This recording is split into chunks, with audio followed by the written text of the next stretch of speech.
দেবদাস ফিরে আসার পর আমি জিজ্ঞেস করলাম, দেবুদা দেবুদা তুমি কোথায় ছিলে দেবুদা? দেবুদা আমাকে বলল, অসমাপ্ত বাড়িধারায় মিশ্রিত শ্রাবণ মাসে শকুনি চক্রান্তে বর্ষবর্তী হইয়া কৌরব পাণ্ড ধর্ম নিমগ্ন হেতু শৃঙ্খলা রক্ষীর দলপতির তত্ত্বাবধানে শ্রীকৃষ্ণের জন্মভূমিতে ভ্রমণ ও প্রয়াসে চূড়ারিতুর নিবাস অর্জন করিয়াছিলাম।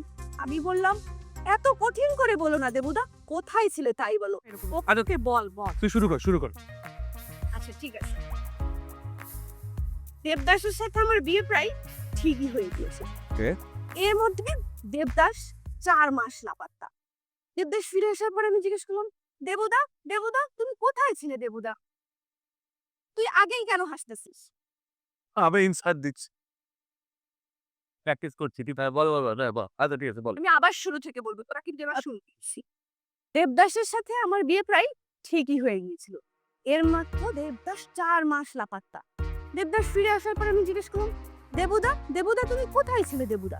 দেবুদা আমাকে বলল, অসমাপ্ত বাড়িধারায় মিশ্রিত শ্রাবণ মাসে শকুনি চক্রান্তে বর্ষবর্তী হইয়া কৌরব পাণ্ড ধর্ম নিমগ্ন হেতু শৃঙ্খলা রক্ষীর দলপতির তত্ত্বাবধানে শ্রীকৃষ্ণের জন্মভূমিতে ভ্রমণ ও প্রয়াসে চূড়ারিতুর নিবাস অর্জন করিয়াছিলাম।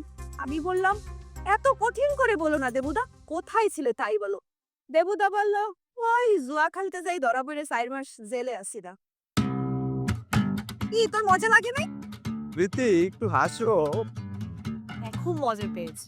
মেরি মেরি না অনেক সুন্দর হয়েছে।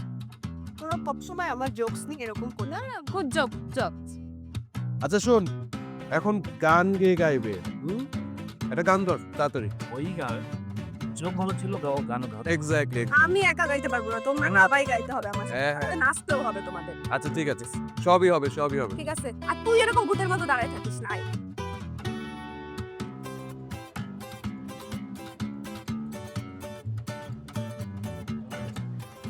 ভাইজান, তুমি এখানে একা দাঁড়িয়ে আছো কেন? চলো ছাদে চলো। আরে বস তো তুই একটু, এত তাড়াহুড়ার কিছু নাই। আরে তুমি তো জানো না, ওরা ছাদে নাচ গান আনন্দ ফুর্তি করছে, বারবিকিউ পার্টিও করছে। আমাকে ডাকতে এসেছিল, আমি বলেছি ভাইজানকে নিয়ে একসাথে ছাদে উঠছি।